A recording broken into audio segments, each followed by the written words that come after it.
connais Leïla Bouzid, la réalisatrice d'Une histoire d'amour et de désir, depuis une dizaine d'années, et c'est une très bonne amie, et c'est plutôt une amitié au départ qui a un peu lancé peut-être le travail avec elle aussi. En fin de compte, ça s'est fait vraiment de fil en aiguille. Au départ, Leïla souhaitait un plan, une scène dans son film où il y a un saxophoniste qui joue, et qui joue une musique qui soit un peu à contre-pied du cliché de la musique de saxophone dont on a l'habitude. Comme elle savait un peu le travail que je faisais sur des choses en solo au saxophone, elle m'a demandé si je pouvais lui envoyer des morceaux, et il y en a un qui lui a beaucoup plu. Et donc en fait on est parti sur ce morceau, donc on a tourné la scène, etc. Et en fait elle a eu la sensation que ce morceau collait vraiment à l'ambiance qu'elle voulait, à la fois du personnage principal et du film, et on a un peu essayé de tirer, de voir qu'est-ce qu'on pouvait faire autour de cette musique, de rajouter des choses, etc.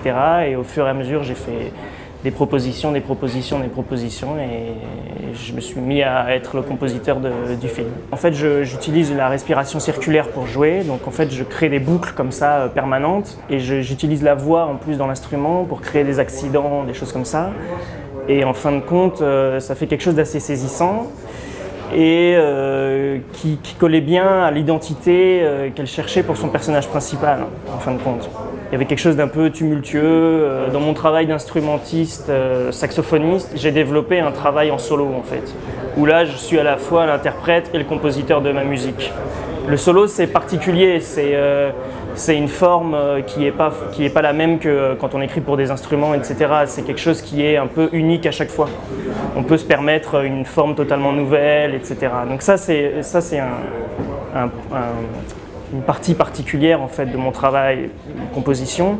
Et après, le travail de composition, il est donc en dehors de mon instrument, mais il est plus sur la connaissance de la musique, la connaissance de l'harmonie, de comment on construit une mélodie, ensuite comment on construit un morceau, comment on lui donne forme, etc.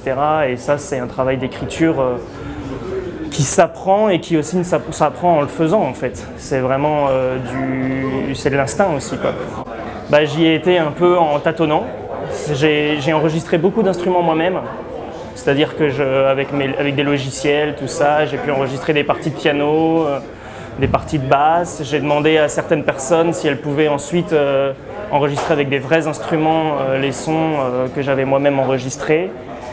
Mais le fait de pouvoir moi-même en fait, enregistrer chez moi tous les instruments, ça m'a permis de proposer beaucoup de choses à Leïla qu'elle pouvait immédiatement tester. Ce que je retiens, moi, c'est qu'il y a moi qui est ma première expérience dans le cinéma, on va dire, c'est que le travail en équipe est primordial. Il y avait Leïla Bouzid, la réalisatrice, mais il y avait aussi Lilian Corbeil, le monteur, qui avait un rôle important aussi puisqu'il était au contact des images, de la musique, il a une vraie oreille de musicien. Et il y a un superviseur musical donc, qui s'appelle Martin Caro, qui était présent, on va dire, sous forme de conseil. Quand j'étais un peu à la fois... j'avais des questionnements, on va dire, d'un point de vue technique, comment je pourrais réaliser ça. Ensuite, je parlais de la partie d'enregistrement notamment, comment je pourrais réunir des musiciens, etc. Qu'est-ce qu'ils pouvaient me donner comme conseil pour ça, est-ce qu'il y avait vraiment besoin d'enregistrer. Ensuite aussi des conseils d'ordre plus esthétique. Et on a travaillé comme ça, un peu en équipe en fait. J'ai vraiment composé, le tout premier morceau, oui, il est complètement antérieur, celui qui a déclenché la collaboration, il est vraiment antérieur au film. C'est un morceau personnel que j'ai dans mon répertoire. Et ensuite, j'ai composé à partir des images. Il y a une partie où j'ai fait beaucoup de choses moi-même, pensant que ce seraient des démonstrations, mais qu'on a finalement gardé telles quelles dans le film, parce que la réalisatrice Leïla Bouzid s'était vraiment attachée à ces sonorités-là.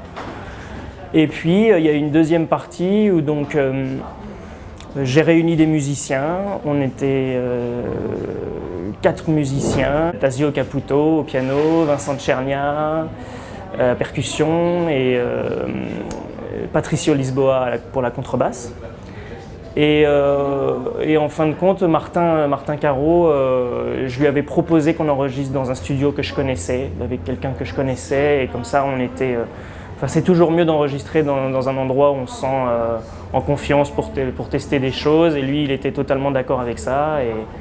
Et voilà, et ça s'est fait comme ça. Je crois que les moments de travail forts que j'ai vraiment appréciés, c'est les moments où finalement les musiques étaient choisies pour être celles-ci, et moi j'allais en salle de montage avec Leïla et Leïla Bouzid et Lilian Corbeil pour qu'on essaye ensemble les choses, quoi. Pour voir ensemble comment elles s'intégraient dans le film, etc. Je pense que c'était vraiment les moments forts. Ouais.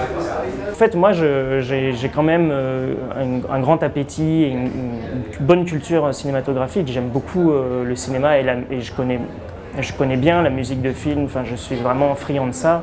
Et je pense quand même que malgré tout, cette dimension un peu visuelle, picturale ou plastique, on va dire, est présente dans un peu tout ce que je fais musicalement.